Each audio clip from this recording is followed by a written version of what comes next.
Chapter 1. Echoes of the Deep. Beneath the haunting glow of a cobalt moon, the ocean whispered secrets only the bravest dared to explore. A world untouched by the sun's caress lay hidden under waves that danced with the rhythm of the earth itself, a realm where light fragmented into dreams and darkness held the mysteries of eons. It was here, in the heart of this underwater empire, that Winlay, the indomitable sovereign of the sea creatures, ruled with both grace and an iron fin. Winlay's dominion was a marvel of nature's resilience and beauty. The city she oversaw, constructed from coral that hummed with life, stretched across the seafloor like a mirage of paradise. Bioluminescent flora cast an ethereal glow over structures that seemed to breathe with the currents, creating a symphony of color that played endlessly in the dark waters. This was not just a refuge. It was a testament to the ocean's majesty and a symbol of Winlay's unwavering leadership. Her appearance alone commanded attention and respect, scales that shimmered in hues of azure and emerald, framing a visage of sharp intelligence and fierce pride. Lengthy, sinuous fins trailed behind her, painting strokes of power in the waters as she moved. Her eyes, deep and penetrating, mirrored the very depths she called home, reflecting a wisdom born of centuries and a spirit as unyielding as the tides. Winlay's rule was characterized by an awareness that the balance of her world was as delicate as it was crucial. The inhabitants of her realm, from the tiniest luminescent fish to the most cunning of octopuses, looked to her for guidance and protection. It was a responsibility she bore with a sense of duty that was as natural to her as swimming. But beyond the intricate politics of her underwater kingdom, beyond the splendor of coral palaces and the whispered harmonies of the deep, lay a world Winlay viewed with dispassionate detachment: the world of humans. To Winlay, humans were beings of a bygone era, architects of their own downfall. Their world, a distant shadow above the waves, did not concern her, or so she believed. The sea, however, held secrets more profound than any creature, terrestrial or marine, could fathom, and it was these secrets that would soon beckon Winlay toward a truth that would challenge the very foundation of her beliefs. One fateful night, as the moon cast its silver sheen over the undulating surface of the ocean, a peculiar occurrence disturbed the tranquil depths of Winlay's kingdom. A shimmering object, not of their world, descended through the water column like a fallen star, its trajectory ending within the heart of the coral city. The event, witnessed by many, sparked curiosity and unease, for it was an omen that change, as inevitable as the currents, was upon them. Driven by a sense of foreboding that tugged at her soul, Winlay ventured to the site where the object had come to rest. Encircled by her most trusted advisors, she gazed upon the artifact, a relic of human origin, its surface etched with symbols that hinted at a shared history long forgotten. As Winlay's gaze lingered on the relic, a vision of a world not entirely her own flickered within her mind's eye. A world where the boundaries between land and sea blurred, where creatures of the deep and beings of the surface existed not as distant entities, but as interconnected threads of a single vibrant tapestry. The discovery of the human artifact was a siren's call that Winlay could neither ignore nor understand fully, a herald of journeys untaken and truths undiscovered. It was this moment, under the watchful eyes of her kin, that the seeds of a new dawn were sown, a dawn that promised a voyage beyond the confines of the deep, toward the echoes of a past intertwined and futures that beckoned with the restless, untamed possibility. As the first chapter of an epic unfolds, the reader is invited to dive deeper into this mesmerizing world, where the fate of land and sea converges in the heart of one extraordinary creature. The journey ahead is fraught with challenges and revelations that could bridge the chasm between two worlds, guiding them toward a destiny shared and a harmony long yearned for. The echo of the deep reverberates, calling out to those daring enough to listen, to discover what lies beyond the horizon of the known into the vast, blue unknown. Chapter 2. Fragments of the Past. The dawn stretched lazily over the ragged outlines of a world reshaped by the relentless march of the oceans. Above the water, the human realm bore the scars of centuries of tumult, a stark reminder of the once thriving civilization that had sprawled across Earth. Now, in the shadow of sprawling seas, humanity's remnants clung to survival, scattered across isolated enclaves that dot the planet's diminished landmasses. Among these vestiges of human perseverance stood a particularly resilient community, led by an individual whose spirit was as indomitable as the sea itself, little Callan Riker. Callan's community thrived on the edge of existence, carved out of the land's harshest corners where the sea met rock. To the untrained eye, it would seem a bleak existence, but through Callan's vision, it was a bastion of human resilience and ingenuity. Under his guidance, the people of this enclave had turned their precarious position into a strength, harnessing the resources provided by the surrounding sea and land to sustain their community. Callan's leadership was not of the domineering kind, but rather forged from respect, understanding, and an unwavering belief in humanity's potential to adapt and overcome. On a day that would mark the beginning of an unforeseen journey, Callan stumbled upon a discovery that would challenge the very perceptions of his world and that of the depths below. As he ventured along the rugged coastline, a glint amid the rocks caught his eye, a piece of debris, polished by the ocean, yet unmistakably artificial in origin. Upon closer examination, Callan realized it was no mere flotsam, but a relic of the old world, intricately crafted and bearing symbols similar to those used by his ancestors. This artifact, seemingly trivial to an outsider, was a catalyst for change. It spoke of a time when humanity had not just walked the earth but had thrived, reaching for the stars and delving into the mysteries of the deep. It whispered of connections lost, of a unity between land and sea that had been severed by the hubris of man. For Callan, the discovery was a beacon, urging him toward a path few had dared tread, a path that sought to reclaim the bonds between human and ocean, severed so long ago by the rising tides of fate. Compelled by the relic's silent message, Callan convened a council of his people's wisest and most daring souls. Together, they resolved to embark on a voyage of discovery, to unearth the secrets of their ancestors, and find a way to mend the rift between humanity and the world beneath the waves. It was a mission that teemed with risks, for the sea was no longer a domain man could claim any mastery over.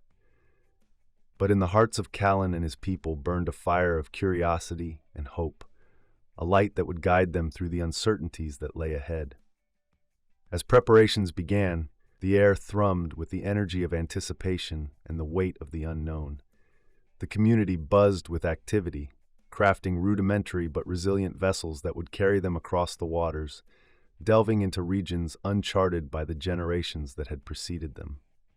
Callan, with the artifact as his compass, stood at the forefront of this endeavor, a beacon of determination that rallied his people behind a cause greater than any they had known.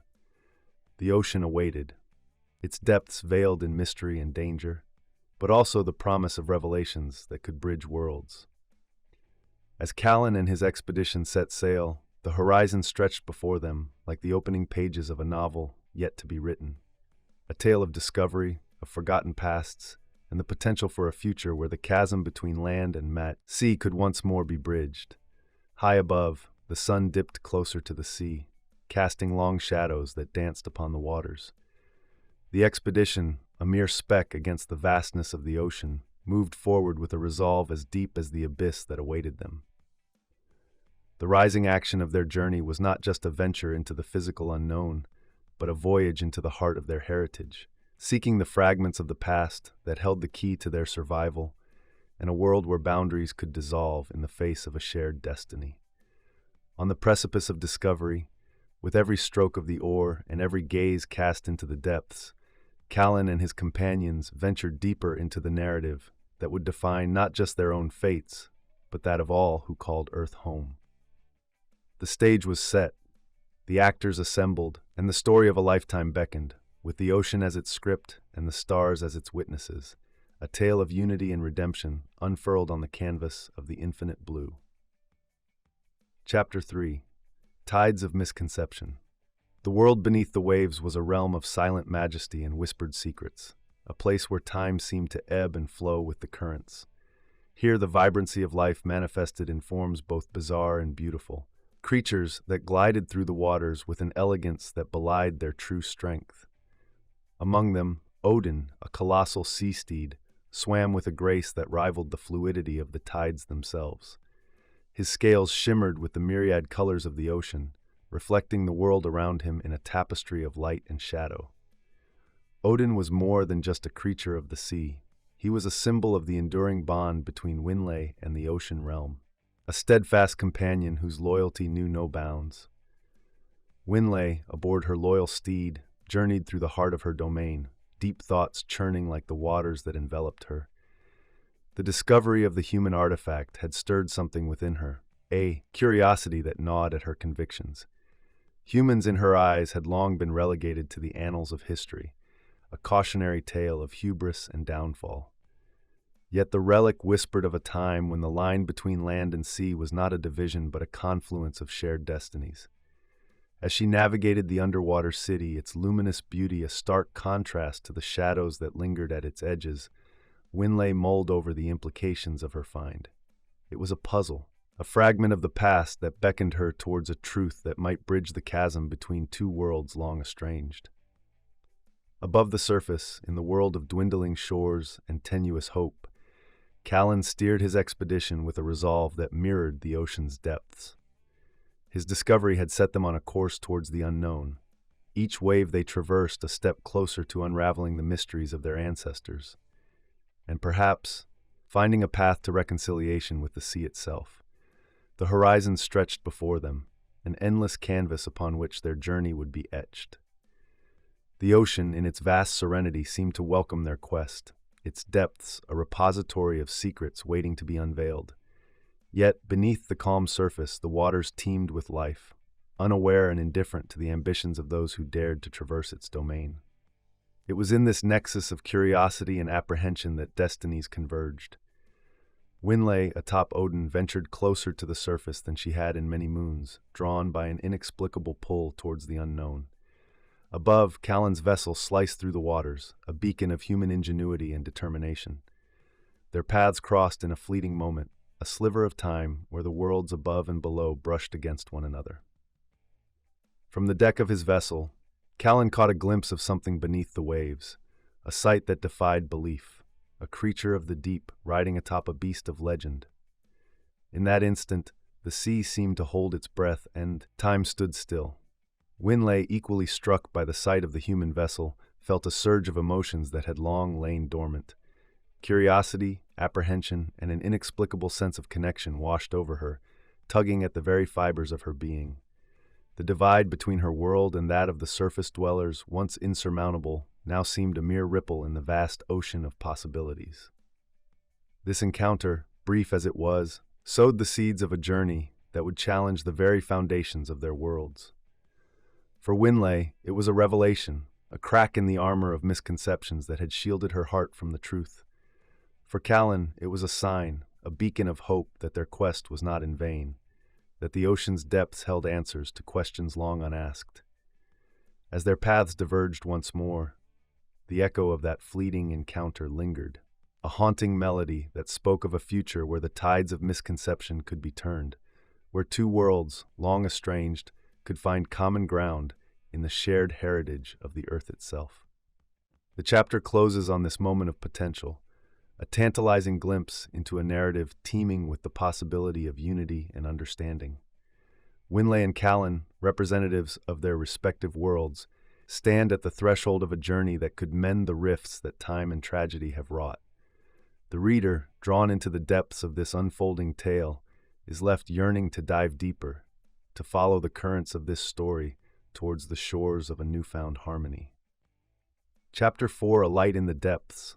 In the heart of the ocean's embrace, where the sun's rays dared to pierce the waters and dance upon the seabed, an ancient city of coral and bioluminescence stood as a testament to a civilization that thrived in defiance of human follies. Here in this underwater marvel, Winlay and Odin ventured deeper into the unexplored recesses of their realm, driven by the encounter that had unsettled the very foundation of Winlay's beliefs. The fleeting interaction with Callan, the human leader, had ignited a spark of curiosity, no, a flare, that she could not quench. The artifact he'd uncovered spoke of a time when their worlds were not divided by water and wariness, but were instead interwoven in a tapestry of shared existence. As Winlay navigated the labyrinthine passages of her city, The vibrant ecosystems that adorned the walls pulsed with a life that mirrored her own tumultuous feelings. Odin, sensing his companion's internal strife, swam with a gentleness that belied his immense form, a reassuring presence in the face of uncertainty. Their journey brought them to a secluded chamber, hidden away from the prying eyes of the realm, a chamber that held the remnants of a history long forgotten. Within this sanctum, Winlay discovered a cache of artifacts, not dissimilar to the one Colin had found. These relics, however, bore the mark of both their civilizations, entwining the fates of land and sea in a narrative that had been lost to the ages. Among these treasures was a device, its purpose unclear yet unmistakably designed for communication. Intricate carvings adorned its surface, depicting scenes of humans and sea creatures in harmony, a visual echo of a past where the divisions that now defined them were non-existent. The revelation shook Winlay to her core. The existence of these artifacts, evidence of a symbiotic past, challenged everything she had been taught. Her people, her entire civilization, had been built on the premise of human negligence and arrogance. Yet, here lay proof that there was more to the story. Stories of collaboration, of unity. Back on land, Callan's expedition had stirred his people into a fervor of anticipation and hope. The brief encounter with the sea creatures, though fleeting, had opened their minds to the possibility of a world beyond their shores, a world that perhaps was not as hostile as they had feared. Callan, with the ancient human artifact in hand, felt a connection to the past that was both humbling and empowering. He saw in it a bridge to a future where humanity could reclaim its place within the natural world, not as conquerors, but as custodians. The artifact served as a beacon, guiding both leaders towards a truth that was greater than any one civilization. In unexplored waters, Winlay and Odin uncovered more evidence of collaboration between their peoples, while on land, Callan and his expedition unearthed clues that pointed towards a shared legacy of stewardship over the earth. Their parallel discoveries set the stage for a convergence of paths, a meeting that would bridge the gap between their worlds. As Winlay pondered the possibility of reaching out to the surface dwellers, Callan prepared his people for the monumental task of re-establishing contact with their oceanic counterparts. The stage was set for a union of destinies, a pivotal moment that held the promise of healing the rifts that had separated them for so long. The chapter closes with both leaders poised on the brink of a revolutionary alliance. Winlay, with a newfound resolve to seek understanding and perhaps reconciliation, gazes towards the surface, where Callan looks to the depths, his heart buoyed by the prospect of a united future. The artifacts, twin beacons of a forgotten past, illuminate the path forward, heralding a chapter of exploration and unity that could rewrite the narrative of their divided world. In this moment, the reader is left perched on the edge of anticipation, the potential for harmony between land and sea, a compelling lure. The story beckons them deeper, promising revelations and the forging of new bonds in the chapters to come. A narrative journey that mirrors the quest of its protagonists for a world reborn from the ashes of division and strife. Chapter 5: Weavers of Survival. Under the relentless sun that scorched the fragmented lands above, a restless wind whispered through the remnants of a world that once was. In the heart of this scarred terrain, amid the sparse settlements of humankind, little Callan Riker stood as a beacon of defiance against the encroaching desolation. His silhouette, etched against the horizon, bore the weight of leadership, a mantle he'd assumed not out of desire, but necessity. In Callan's world, survival wasn't a given, it was a battle fought daily, a testament to the indomitable spirit of those who refused to succumb to despair. Callan's recent expeditions had unearthed more than just relics of the past. They had ignited a spark of hope, a whisper of a possibility that humanity could not only survive, but thrive once again. The artifact, a link to a time when their ancestors walked in harmony with the creatures of the sea, was a puzzle piece in the vast tapestry of Earth's history, a history that Callan was determined to reclaim. As the leader of his community, Callan's role transcended the boundaries of mere survival. He was a visionary, one who saw beyond the immediate struggles to a future where humans and sea creatures could coexist, united by their shared stewardship of the planet. His determination was a fire that burned brightly, fueling his resolve to find a solution to the environmental crises that plague both land and sea. The days that followed were marked by fervent activity. Callan, alongside a dedicated team of scholars, scientists, and explorers, delved into the mysteries of the ancient artifacts. Each discovery added layers to their understanding, revealing the interconnectedness of all life on Earth. The narrative of division and conflict that had defined their existence was slowly unraveling, replaced by a story of unity and cooperation that spanned millennia. It was during one such exploration that Callan's team made a groundbreaking discovery, a microorganism deep within the Earth, previously unknown to science, capable of purifying water at an unprecedented rate. This organism, a silent witness to centuries of change, held within it the potential to cleanse the oceans, to reverse the damage wrought by generations of neglect. The implications were staggering. Here in the palm of his hand, Callan held the key to salvation, a chance to mend the relationship between land and sea, to heal the planet's wounds. Yet he was acutely aware that this journey could not be undertaken alone. The ocean's depths held secrets and solutions that humanity could scarcely fathom, knowledge that the sea creatures, led by the elusive Winlay, possessed. Callan's resolve hardened. He would reach out to Winlay, extend an olive branch across the divide that separated their worlds. The path ahead was fraught with uncertainty, for there was no guarantee of success, no assurance of a peaceful reception. Yet, the potential rewards, a united front against the environmental cataclysms, a new era of cooperation, outweighed the risks. As preparations for the diplomatic mission commenced, an air of anticipation enveloped the community. Callan's determination inspired those around him, his vision of a harmonious future, a guiding light in the darkness. The days were long, filled with meticulous planning and tireless exploration, but the promise of a breakthrough, of a path towards reconciliation, drove them forward. The chapter reaches its apex as Callan, standing on the precipice of history, looks out towards the ocean, his gaze piercing the horizon. Armed with the knowledge of the microorganism and the artifacts of a shared past, he readies himself for the journey that could bridge worlds.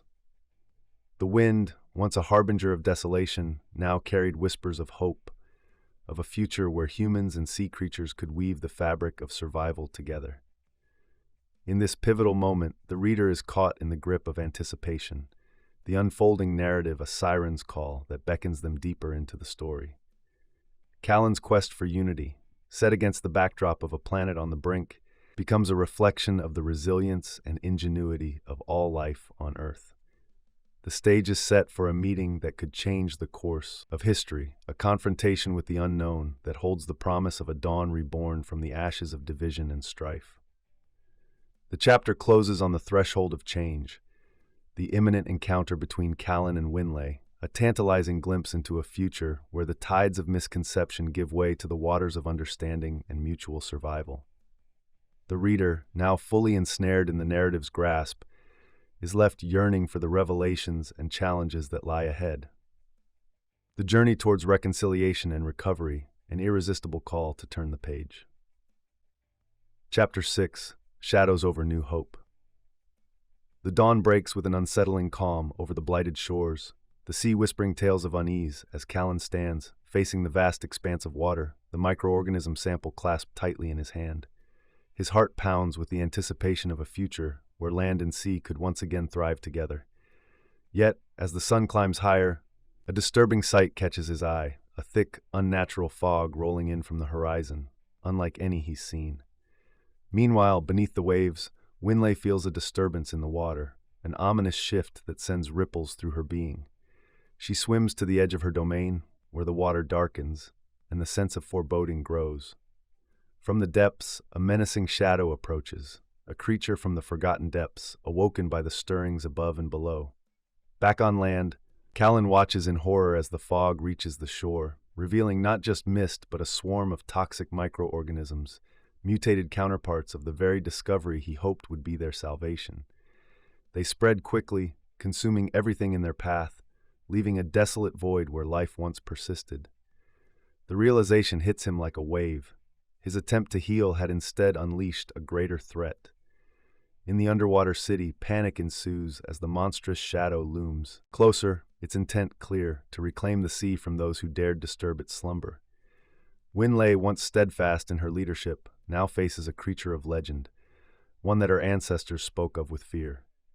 The sea, their home, becomes a battleground. Both leaders, overwhelmed by the magnitude of their respective crises, feel the weight of their decisions. Callan, with his community's survival hanging by a thread, considers the possibility that their efforts to mend might have doomed them. Winlay, facing an ancient terror, questions if her newfound curiosity towards the surface world had inadvertently awakened this threat. The chapter closes with both communities under siege, their future uncertain. The land people, fighting to stop the spread of the toxic swarm, find their tools and knowledge inadequate against this new enemy. In the sea, Winlay and her warriors brace for a confrontation they are ill-prepared for, the outcome uncertain. As darkness falls, both realms stand on the brink of collapse, their hopes dimming like the light of day. The promise of unity and revival seems like a distant dream, crushed under the weight of their current reality. The question looms, can they find a path forward amidst the chaos, or is this the end of their worlds as they know it? The chapter ends on a note of despair, leaving readers clinging to the hope that amidst the looming threat, a sliver of hope might still exist for Callan, Winlay, and the inhabitants of both land and sea. Chapter 7: The Spark in the Abyss. As night blankets the embattled realms of land and sea, a weary Callan retreats from the shoreline, his spirit as shattered as the community he vows to protect.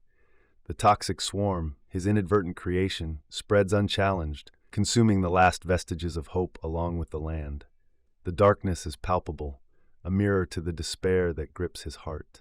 In the depths, Winlay faces her own abyss. The ancient terror of the deep, a behemoth awakened, lay siege to her city. With each passing moment, the reality of their impending doom crystallizes. Her once unshakable resolve crumbles as the legacy of her people teeters on the brink of annihilation. Yet, in this moment of utter desolation, the faintest glimmer of hope emerges, a shared desperation igniting a spark neither leader knew they possessed. Callan, his back to the sea, witnesses a spectacle, a group of his bravest diving into the toxic mists, a desperate attempt to communicate with the sea creatures, to plead for a unified stand against the shared threat.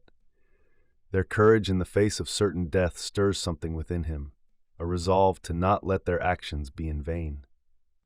Meanwhile, in the besieged underwater city, Winlay, rallying her warriors for what might be their final stand, pauses as she senses a shift in the current, a message carried by the tide.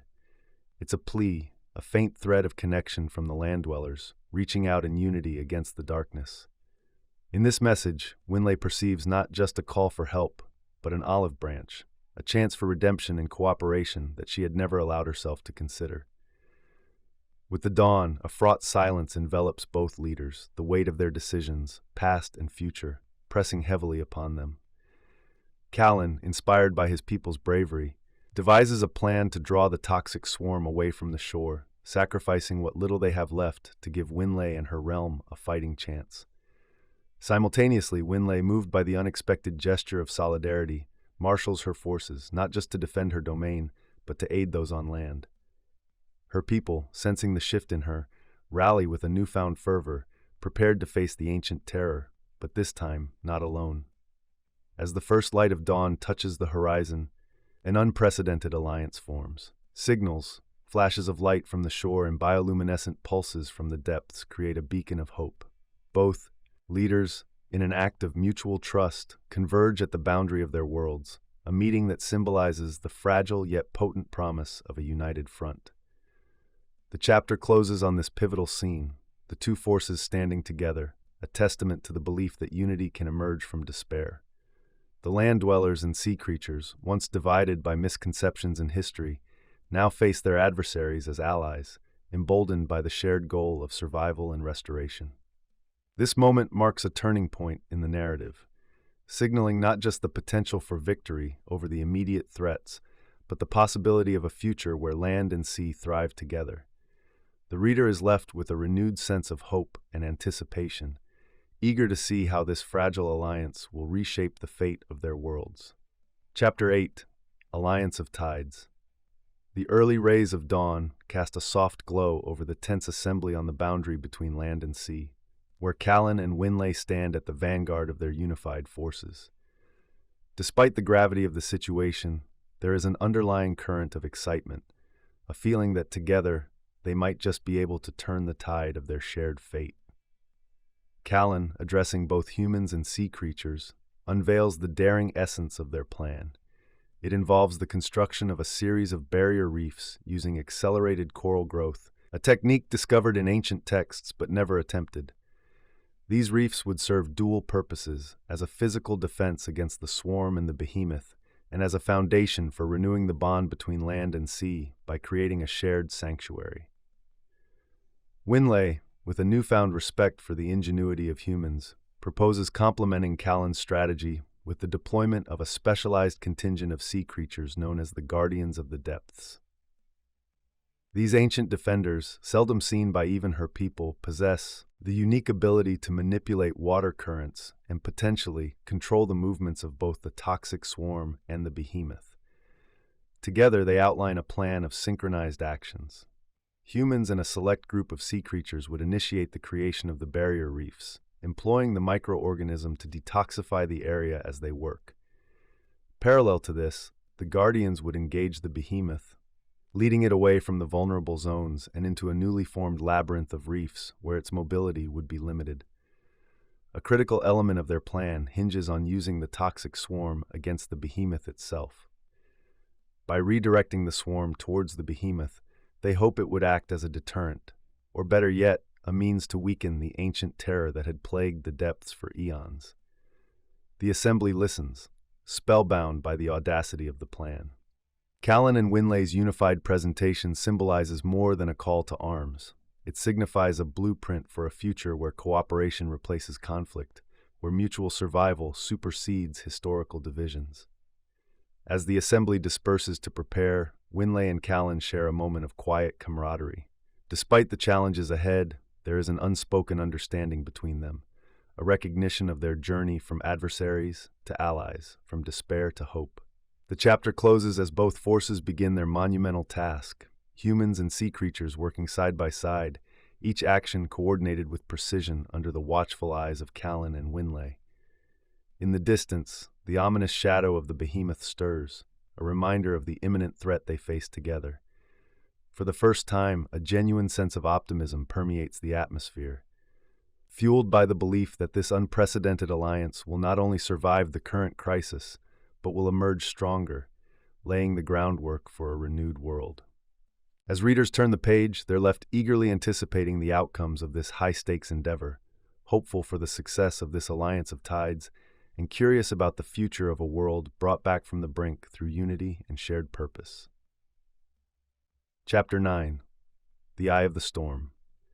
Under the somber cloak of twilight, the newly formed alliance stands on the precipice of their colossal endeavor, the uneasy calm before the storm. The construction of the barrier reefs is underway, and the Guardians of the Depths have begun their delicate dance with the currents, trying to manipulate the swarm and the behemoth to their advantage. Every action is fraught with anticipation, the air charged with a palpable tension that permeates both land and sea. Callan and Winlay, side by side, watch their plans come to life, their leadership now a beacon of hope for their forces. The unity once dreamed of has become tangible, yet both leaders are all too aware that the true test of their alliance and the fate of their worlds looms ominously ahead. As night deepens, a disturbing shift in the sea's rhythm signals the behemoth's approach, its titanic form casting shadows that suffocate the light of hope. The toxic swarm, too, converges on the construction sites, their lethal advance accelerated by an unseen force. The dual threat bears down on the defenders, demanding a response that will either forge their legend or seal their demise. In this dire moment, Winlay unveils a secret weapon, a relic from the depths known only to her lineage, a conch of Callings, capable of summoning leviathans, the mythical guardians of the deep. It is a desperate gamble, for the leviathans are free spirits, their allegiance as unpredictable as the sea itself. Meanwhile, Callan, with a quiet resolve, initiates the second phase of their plan. Armed with a concoction derived from the purifying microorganism, he leads a contingent on a perilous mission to infiltrate the swarm. Their objective to seed the swarm with a catalyst that will turn its own veracity against the behemoth, transforming the toxic entities into unwitting allies. As both leaders enact their strategies, a sense of urgency propels their forces. Humans and sea creatures, previously divided by millennia of suspicion and fear, now work with a synchrony born of shared purpose and mutual respect. Each movement, each decision, is driven by the unyielding desire to protect not just their homes, but the future of a united world. The tension peaks as the behemoth, sensing the imminent challenge to its dominion, unleashes a ferocious assault, its colossal strength threatening to obliterate the fruits of their labor. The sea roils with its fury, and the swarm descends like a plague, a whirlwind of destruction that tests the very limits of the alliance. In the heart of this chaos, Callan and Winlay stand defiant, their resolve unwavering. The moment of truth arrives when Winlay, with a breath that carries the weight of her ancestors, blows into the conch of Cowlings. A haunting melody reverberates through the depths, a plea for the Leviathans to heed their call. The chapter closes on this cliffhanger, the fate of the alliance hanging by a thread. The readers are left on the edge of their seats, breaths held in suspense, hearts racing with the anticipation of what comes next. Will the Leviathans answer Winlay's call? Can Callan's risky gambit turn the tide against the swarm and the behemoth? The stage is set for a climax that promises not just a battle for survival, but a testament to the enduring power of unity and hope. Chapter 10. The Veil Between Tides. As dawn tinged the horizon with hues of burning orange and molten gold, the Alliance braced themselves against the encroaching darkness, beneath the waves and upon the land. The air was thick with anticipation, every heartbeat a drum roll to the impending clash that would determine the fate of their intertwined worlds. Winlay, with the conch of Callings cradled in her arms like the most fragile of treasures, ascended to the edge of the deep abyss, the eye of the storm. The sea around her seethed and roiled, as if protesting the imminent summoning. She glanced towards the land, where Callan stood, a solitary figure against the devastation, his determination a beacon of hope. Their eyes met across the expanse, an unspoken vow exchanged in the fleeting moment. With a deep, steadying breath that drew the very seas into her lungs, Winlay raised the conch to her lips. The sound that erupted was not merely a call, but a command, one that reverberated across oceans and through realms. It was a sound that transcended language, a plea for guardians as ancient as the sea itself to awaken and come forth. The sea creatures, led by Winlay, channeled their ancient magics to bolster the call, amplifying its reach into the forgotten corners of the world. The water at the abyss's edge churned violently, frothing and bubbling as if the ocean itself was in turmoil. Meanwhile, Callan, with a handful of his most trusted allies, initiated their perilous mission. The mutated swarm, a writhing mass of destruction, awaited their approach. Utilizing ancient and modern wisdom, they wove a path through the devastation, navigating with a precision born of desperation. Callan held the device, engineered to repurpose the toxic swarm, its light flickering like the last star before dawn. Back at sea, the waters began to calm, a silence so profound it felt like the world had drawn a collective breath. From the depths, silhouettes emerged, massive, majestic creatures that dwarfed the tallest ships, their eyes gleaming with ancient wisdom. They heeded Winlay's call, the mythical guardians of the deep answering the summons of the conch. The Alliance watched in awe as these guardians, thought to be mere legends, joined the fray. Their presence tipped the scales, a tangible shift in the atmosphere, as hope kindled anew. The behemoth, sensing the arrival of its ancient foes, roared a challenge that shook the very foundation of the earth. Callan's team, amidst this chaos, reached the heart of the swarm. With a mixture of fear and resolve, Callan activated the device. A pulse of energy, pure and cleansing, emanated from it, transforming the destructive swarm into a force of rejuvenation. Where death had reigned, life began to take root. The battle raged around them, sea creatures and humans fighting side by side against the behemoth and the forces that sought to keep their worlds apart. The Guardians, with their might and ancient power, clashed with the behemoth in a spectacle of nature's fury. In this moment, the boundary between land and sea blurred, the veil between tides lifted, Unity was not just a necessity but a reality, born out of a mutual understanding that their fates were irrevocably tied. Each strike, each spell cast, each brave act wove them closer together, a tapestry of shared destinies. As the chapter drew to a close, the outcome of the battle remained uncertain, the future of their worlds hanging in the balance. But amidst the chaos, one thing was crystal clear together. They had confronted the abyss and dared it to blink first. The courage of their united stand, a testament to the power of reconciliation and collaboration, promised a dawn where land and sea could thrive in harmony. And so the readers, hearts in their throats, turned the page, unable to resist the pull of a story that had woven itself into their very souls, desperate to discover the fates of Callan, Winlay, and the worlds they endeavored to save. Chapter 11. The Harmony of Horizons. The titanic clash of wills, a cacophony of nature's wrath and hopeful defiance, crescendoed as dawn's light pierced through the tumultuous clouds. The guardians, ancient and majestic, fought with a ferocity born from the depths of time itself, their forms a testament to the ocean's raw power. Amidst this battle, the behemoth, an embodiment of nature's unchecked fury, railed against the alliance, its roars a sound that sought to drown hope. Callan and Winlay, leaders united by a shared vision of harmony between their worlds, stood as beacons of light against the encroaching darkness. Their forces, a mixture of human ingenuity and the sea's might, fought with renewed vigor as the mutated swarm, now an ally, began to heal the wounds of the land and sea. The conch of callings, its purpose fulfilled, shimmered with a soft light, a symbol of unity that transcended the bounds of land and sea. Winlay, wielding the power of the seas, directed the guardians with a conductor's grace, their movements a dance of ancient power. Callan, his device now spent, joined his people on the front line, their spirits unbroken despite the odds. Their courage, a testament to humanity's resilience, shined brightly, a star guiding the night. The behemoth, overwhelmed by the combined forces, let out a final, defiant roar before succumbing. Its fall, a moment suspended in time, marked a turning point. As it vanished into the depths, the waters calmed, and a profound silence enveloped the battleground. The aftermath was a sight to behold. The land, once on the brink of desolation, showed signs of rejuvenation, and the sea, its depths once a place of isolation, now sparkled with the promise of renewal. The guardians, their duty fulfilled, faded back into the legend, leaving behind a legacy of unity. Winlay and Callan met on the shores, the boundary between their worlds now a mere whisper. Their hands met in a clasp that bridged centuries of separation, a symbol of the unbreakable bond forged in the heat of battle.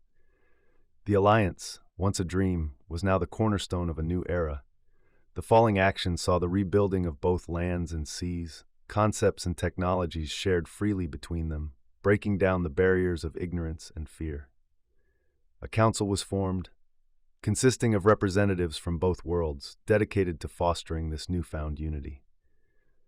The denouement unfolded softly, like the gentle waves upon the shore.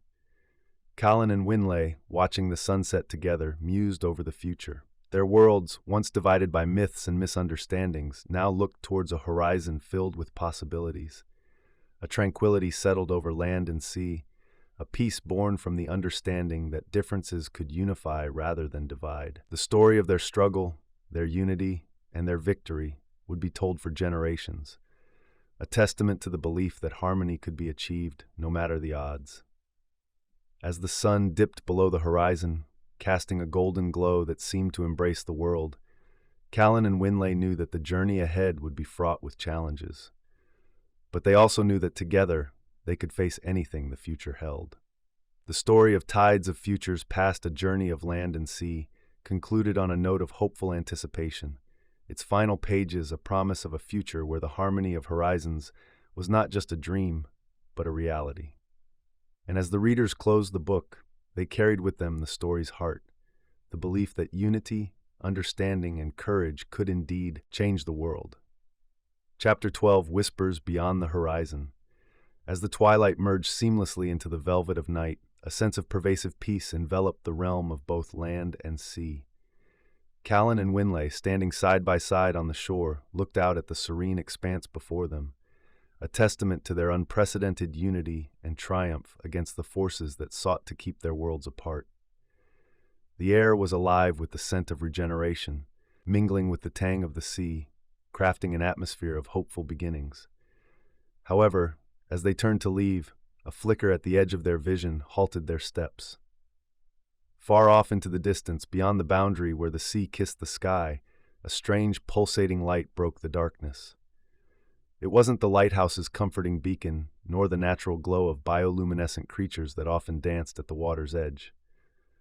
This was something entirely different. Something none in either of their realms had seen before. Winlay, her instincts attuned to the sea's whispers, felt a stirring unease. The ocean, while mostly placated, held secrets in its depths that not even she could fathom fully. She exchanged a glance with Callan, her concern mirrored in his eyes. Another challenge? His voice barely broke the silence, a whisper against the crashing of the waves. Or a message, she mused aloud, her gaze not leaving the mysterious glow. The sea holds many mysteries, some of which are not meant for us to understand. Callan nodded, his mind racing through possibilities. This light, appearing at the cusp of their victory, could not be a mere coincidence. Was it a harbinger of a new threat, or perhaps a call to an adventure beyond the realms they knew? The implications tugged at his spirit, a mix of apprehension and undeniable curiosity. "We should investigate," Callan finally said, decisiveness lacing his tone. "Whatever this is, understanding it might be crucial for the future of our united worlds." Winlay agreed, knowing well that the ties that bound their fates were intricate and at times unpredictable. "Together," she affirmed, her voice steady with resolve. The decision made, they rallied a small, trusted team of both land dwellers and sea creatures. Armed with the wisdom of their recent battles and the bond that had formed between their previously divided peoples, they prepared to embark on a journey towards the mysterious light. As they set sail in the dead of night, a hush fell over their departure, a collective breath held in anticipation of the unknown. The light grew more intense as they neared, a beacon guiding them towards an uncertain fate. Just when their destination seemed within reach, the fabric of the night was torn asunder by a sound so profound, so alien, that it froze the blood in their veins. It was neither a roar nor a cry, but something in between, a call that resonated with the deepest, most primal part of their souls. The sea beneath them roiled, not with hostility, but as if in acknowledgement of the sound's source. And just as quickly as the light had appeared, it blinked out, swallowed by the darkness, leaving only the echo of that haunting call vibrating through the night. They halted, the silence oppressive in the wake of such a phenomenon. Callan and Winlay exchanged a look of dawning realization. Their journey, their struggles, had only just begun.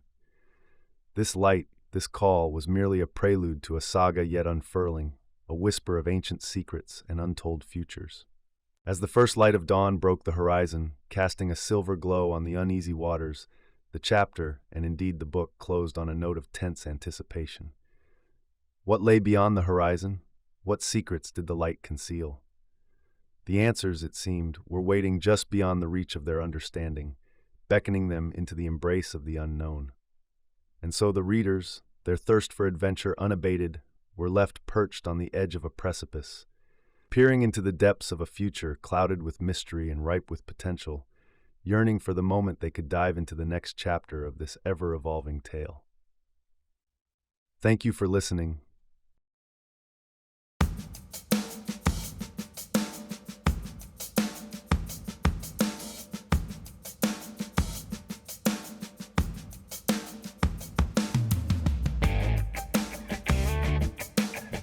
Outline for Tides of Futures Past, A Journey of Land and Sea, book style.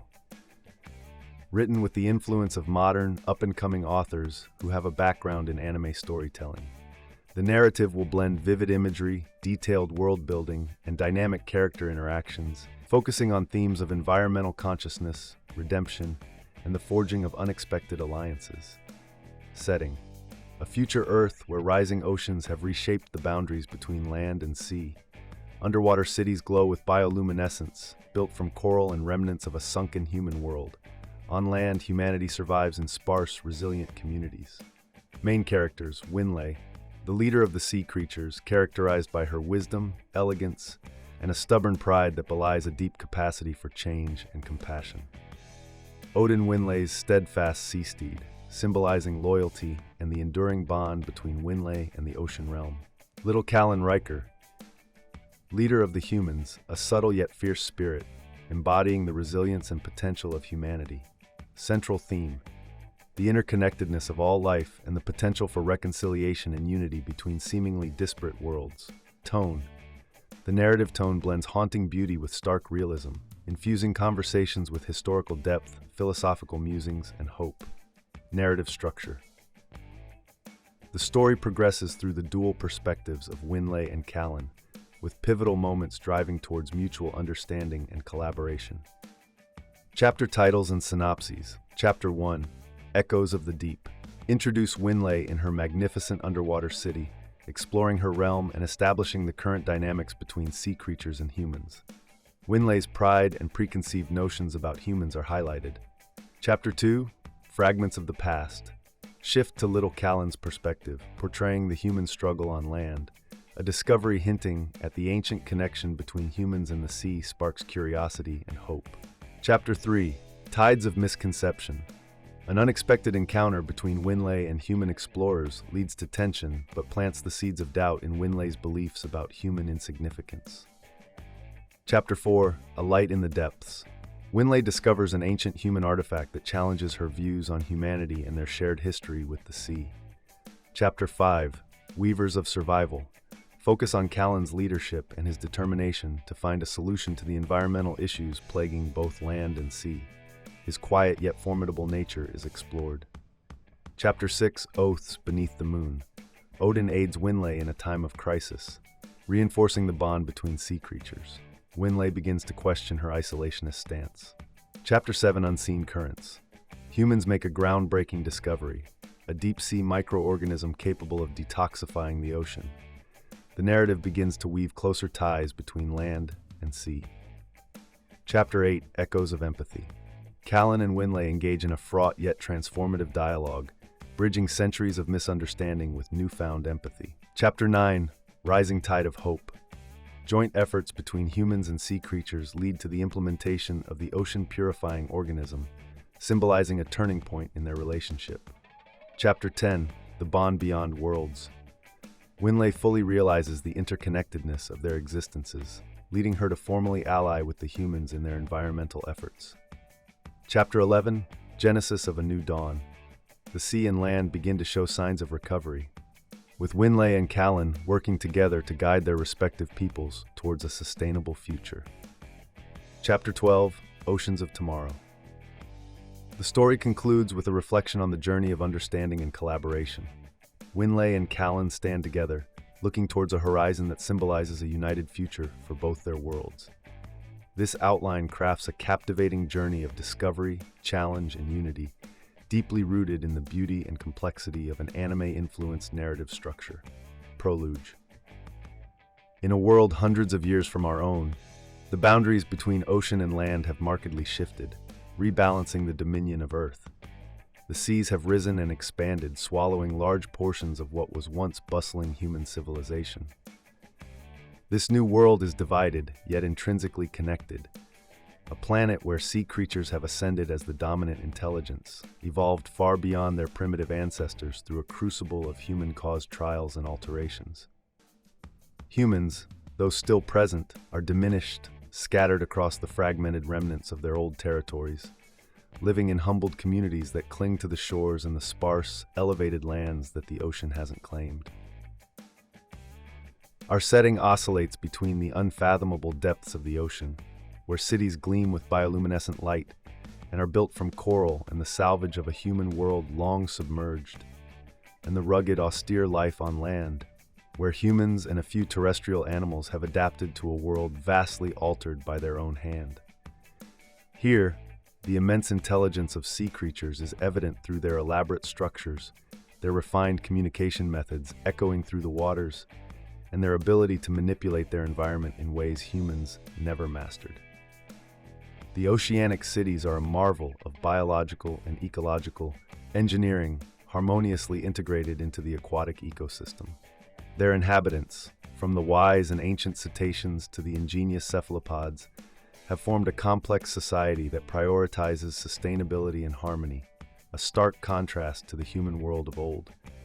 These beings view the land and its diminished human populace with a mix of disdain and pity, blaming them for historical tragedies that reshaped the planet, the calamitous climate changes, the mass extinctions, and the pollution that still lingers in the deepest trenches. Conversations between characters, whether they be sea creature or human, unfold with the tension of centuries of blame, yet carry the potential for understanding and reconciliation.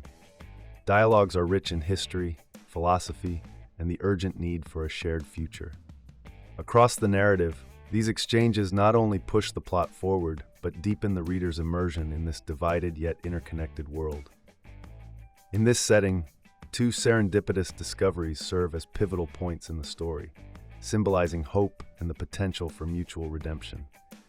Perhaps the first is the unearthing of an ancient human artifact beneath the sea, something so profound and universally significant that it challenges the prevailing prejudices sea creatures hold against humans. The second could be the discovery by humans of a previously unknown deep-sea plant or microorganism that holds the key to purifying the oceans, an act that could not only heal centuries-old wounds, but also signify a pivotal step toward a united planet. The story oscillates between the haunting beauty of the ocean's abyss, filled with its mysterious, majestic creatures, and the stark, resilient life on land, where humans have learned the hard truths of their past actions. It's a world rich in dialogue, where every conversation hints at the depth of history, the weight of guilt, and the slender threads of hope that link these disparate worlds. Here the past is both a shadow and a lesson, and the future a canvas of precarious yet possible harmony. In a world stitched together by the unyielding push and pull of the sea, humankind stands on the precipice of oblivion and metamorphosis. The ocean, a boundless entity, now cradles the core of intelligence and civilization within its undulating embrace. Here, the line where water kisses land has become a liminal space for encounters of survival, lament, and potential communion. This reimagined Earth, with its tapestry of lives both terrestrial and marine, unfolds a tale embellished with the nuanced strokes of anime-inspired storytelling. The vibrant hues, the dramatic interplay of light and shadow, all weaving together a narrative as fluid as the world it depicts. Amid the vastness of the deep, cities of coral and luminescence sprawl in silent majesty, a testament to what life persists in the face of human folly.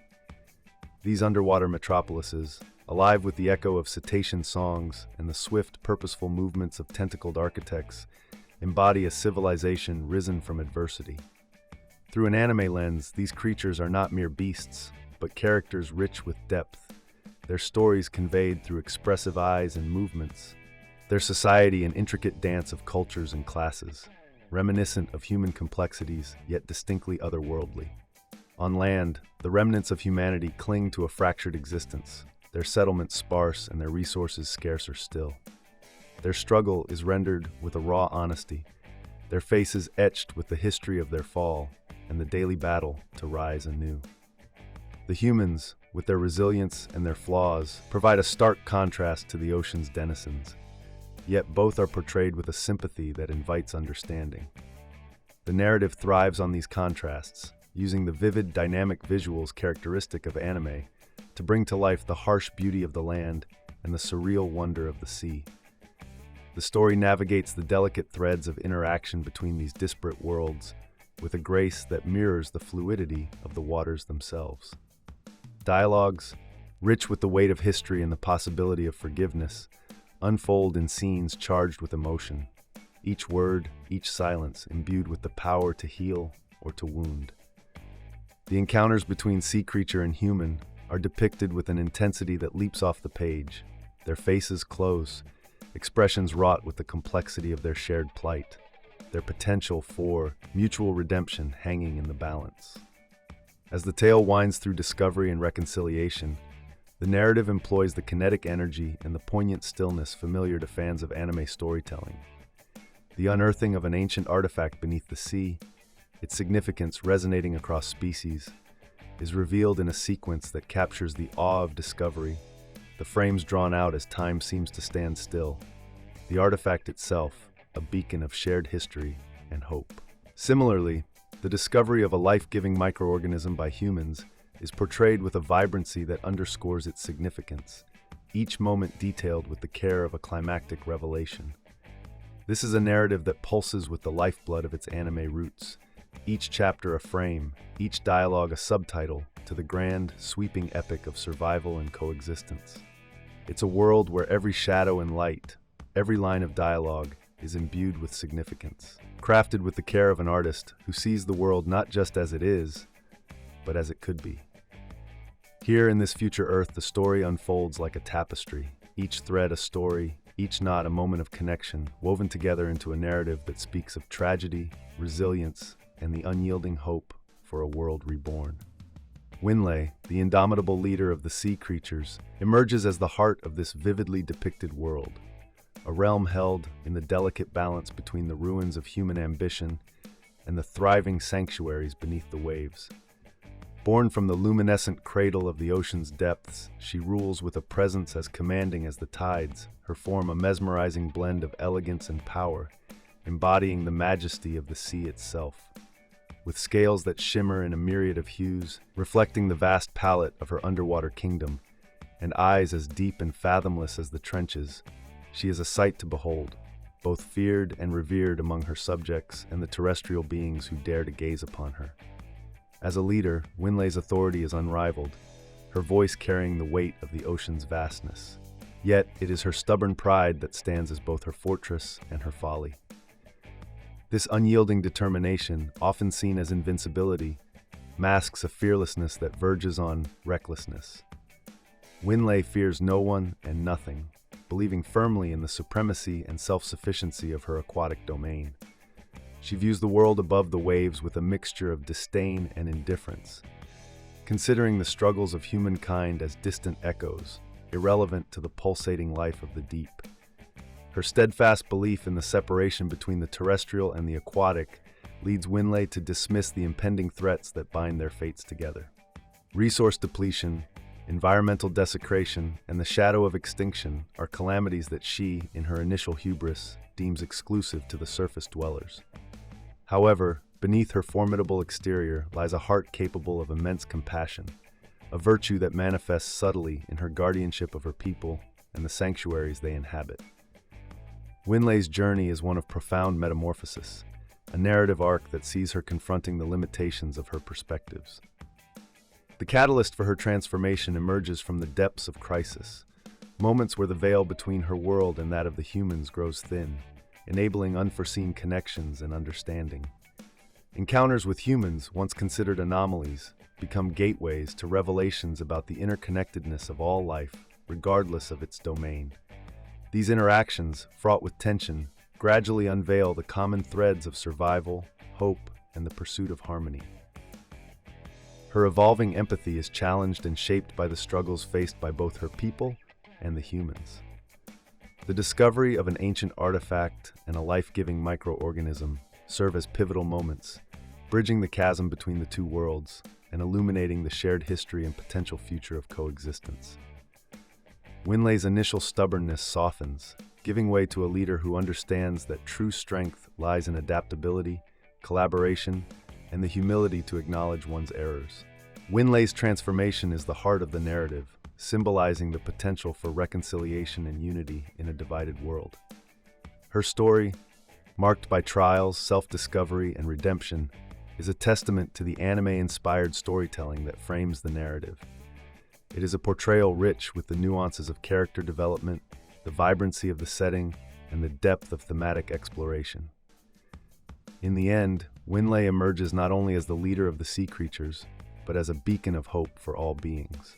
Her journey from stubborn isolationism to enlightened protector highlights the indomitable spirit of the natural world and the resilience required to forge a path towards mutual survival and thriving coexistence. Through Winlay's eyes, the narrative unfolds as a vivid tapestry, weaving together the fates of land and sea into a story of redemption, belonging, and the unbreakable bonds that tie the fate of every creature to the heart of the earth itself. Winlay, the indomitable leader of the sea creatures, is a complex and multifaceted supporting character, who plays a crucial role in the overarching narrative of a world teetering on the brink between the remnants of human ambition and the flourishing sanctuaries of the ocean. Born in the radiant depths, Winlay embodies the ocean's majestic essence, with a physical appearance that captivates all who behold her. She possesses scales that glint in the ocean's palette and eyes as mysterious as the deep trenches, symbolizing her connection to and dominion over the watery realm she governs. Leadership is second nature to Winlay, her authoritative voice echoing the vast expanse of her domain. However, it is her stubborn pride that acts as both her shield and her downfall. This pride, translating into what appears to be invincibility, masks a bravery that often borders on recklessness. She fears nothing, firmly believing in her realm's supremacy over the terrestrial world, which she views with indifference. This mindset initially leads her to overlook the shared threats of environmental degradation facing both her world and that of humanity. Winlay's narrative journey is essentially one of transformation, centered around her gradual realization of the interconnectedness between all life forms, regardless of their realm. This shift in perspective is catalyzed by crises that thin the veil between her aquatic kingdom and the human world, challenging her preconceived notions and fostering a sense of empathy towards the creatures she once disregarded. A significant turning point in Winlay's character arc involves her encounters with humans and the discovery of relics and organisms that underscore the mutual dependency of their worlds. These revelations soften her initial stubbornness, paving the way for a more adaptable and collaborative leader who recognizes the importance of acknowledging and learning from mistakes. Winlay's evolution from a ruler who prides isolation to a beacon of hope and unity underscores the narrative's central themes: reconciliation, coexistence, and the resilience necessary to navigate a divided world towards a harmonious future. As a character, Winlay enriches the story with her depth, the vivid setting she inhabits, and her journey towards understanding and empathy. Her progression from an isolationist to an enlightened guardian encapsulates the spirit of the natural world's indomitability and signifies the potential for all beings to forge a shared path of survival and flourishing coexistence. Ultimately, Winlay emerges not merely as a figure of authority among the sea creatures, but as an integral player in a narrative that seeks to bind the fate of land and sea into a cohesive and hopeful vision. Her transformative journey weaves together themes of redemption, belonging, and the indelible connections that unite every creature to the heart of the earth, offering a poignant testament to the power of change, understanding, and unity in overcoming division and adversity. Summary of chapters 1 to 5 of Tides of Futures Past, A Journey of Land and Sea. Chapter 1. Echoes of the Deep. Winlay, the leader of the sea creatures, lives in a stunning underwater city, manifesting the post-apocalyptic division between sea creatures and humans. Despite her wisdom and elegance, she harbors a stubborn pride and a strong preconception against humans, viewing them with disdain and seeing them as responsible for past calamities that reshaped the earth. Chapter 2. Fragments of the Past. The perspective shifts to little Callan Riker, the human leader, who finds an ancient artifact by the sea, suggesting a forgotten connection between humans and the sea. It inspires hope and curiosity about the past coexistence of both realms. Callan's leadership is based on resilience and unity within his community, despite their precarious existence on land. Chapter 3. Tides of Misconception. An accidental encounter at sea between Winlay and Callan's exploration team plants seeds of doubt in Winlay about her deep-rooted beliefs regarding humans. Although initially tense, this interaction causes both leaders to ponder the artificial division and misconceptions between their worlds. Chapter 4. A Light in the Depths. Winlay discovers another ancient human artifact that challenges her views on humanity and their shared history with the sea, suggesting a past mutual respect and collaboration between humans and sea creatures. This discovery is pivotal, compelling her to reconsider her isolationist stance towards the surface dwellers. Chapter 5. Weavers of Survival. Callan's determination to reverse the environmental devastation brings a groundbreaking discovery, a microorganism with the potential to detoxify the ocean. This marks a pivotal moment for humanity, suggesting a way to mend the severed bond with the sea creatures. Callan plans to reach out to Winlay, hoping to unite their efforts for a greater environmental cause. Filling plot holes 1. Seeds of mutual discovery. The first 5 chapters lay the foundation for a compelling narrative of unity and reconciliation. To ensure continuity and logical progression, it's essential that subsequent chapters elaborate on how both Winlay and Callan plan to bridge the gap between their worlds. How will they communicate their discoveries and intentions to each other? Addressing this will solidify the storyline. Number 2. Winlay's change of heart. Detailing Winlay's transition from disdain to curiosity towards humans will enrich her character development. Future chapters should delve deeper into her introspection and the compelling reasons behind her shift in perspective, ensuring her transformation feels genuine and earned. 3. Environmental focus. While Callan's discovery of the microorganism is a crucial plot point, it opens questions about how it will be used and its effects on the broader ecosystem. Future narratives must address the practical application of this discovery, how it's received by both communities, and its implications for land and sea's interconnectedness. 4. Cultural exchange. The archaeological finds suggest a shared history and possibly shared values between humans and sea creatures. How these elements are explored and reintegrated into both societies can provide a rich vein of cultural and social exploration in upcoming chapters. Number 5. Antagonistic forces. While the first 5 chapters focus on building an alliance, the story may benefit from introducing challenges or antagonistic elements opposing this unity, whether from within their communities or external threats. This would add tension and stakes to their efforts to collaborate for a shared future. Filling these gaps as the story unfolds will ensure a cohesive, engaging, and logically consistent narrative that keeps readers invested and illustrates the themes of unity, environmental stewardship, and reconciliation vividly. Summaries of chapters 6 to 9 of Tides of Futures Past a Journey of Land and Sea. Chapter 6, Shadows over New Hope. This chapter dives into the consequences of Callan and Winlay's actions. Callan faces a dire situation as the toxic microorganisms he had hoped would save their world mutate into a destructive force, ravaging the land. Meanwhile, Winlay confronts an ancient terror from the depths, a monstrous creature bent on reclaiming the sea. Both leaders grapple with the fallout of their decisions, questioning their paths as their realms face potential ruin. Chapter 7, The Spark in the Abyss. Despair blankets both land and sea, with Callan and Winlay facing seemingly insurmountable challenges. However, an unexpected act of bravery from land dwellers, attempting to communicate with the sea creatures, ignites a spark of hope. This desperation leads to a pivotal shift, as both leaders, inspired by gestures of unity, consider joining forces. By the chapter's end, a fragile alliance forms between humans and sea creatures, symbolizing a newfound hope against their adversities. Chapter 8, Alliance of Tides. With a newfound sense of unity, Callan and Winlay outline a comprehensive plan to combat their shared threats. This includes harnessing ancient methods for rapid coral growth to create barrier reefs and deploying the Guardians of the Depths, powerful sea creatures capable of manipulating water currents. Their strategy also involves a daring attempt to use the toxic swarm against the behemoth. As both communities begin working together, a genuine optimism for a renewed future starts to emerge. Chapter 9, The Eye of the Storm. The Alliance faces its biggest test as the behemoth and the toxic swarm approach.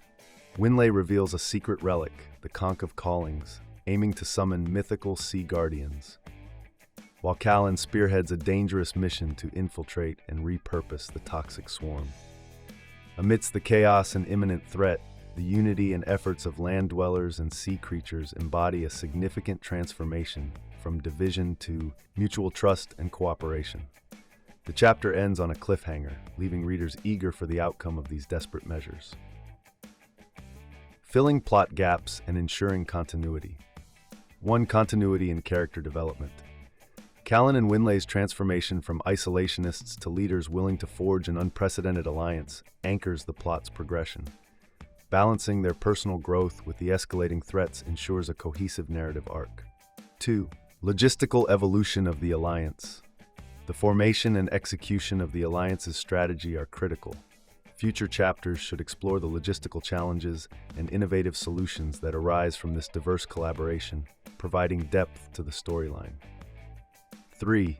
Impact of the Conch of Callings and the Guardians. The introduction of mythical elements like the conch and the guardians must be woven into the story with clear ramifications. Their roles in the Alliance's strategy should be clarified, ensuring these elements enhance rather than complicate the plot. 4. Resolution of the mutated microorganisms threat. The leap from Callan's discovery to the mutated threat requires further explanation. The scientific and magical realms intersect here, and bridging this with logical continuity will solidify the narrative's foundation. 5. The Behemoth's motivation and origins. As a principal antagonist, the Behemoth's backstory and motivations could enrich the narrative.